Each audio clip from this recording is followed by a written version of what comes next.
Allah'ın davasını bu kutlu devletin neferleri hakim kılacak. Hak galip, batıl zahir olacak. Allahu Ekber. Gayrı kıyamet sancağı benim elimdedir.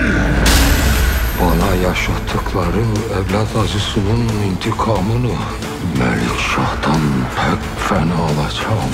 Kuvvet seferi hazırlıkları çok mühimdir. Ne bir eksik ne de bir gecikme. Hiçbirini affetmem. Benim sadık yiğitlerim, devlet içindeki en güçlü zümre biz olacağız. Hem kuvveti koruyalım hem de intikamımızı alalım. İki kişinin ihanetinden şüphelenirim. Benim sultanımız ile ivedi görüşmem icap eder.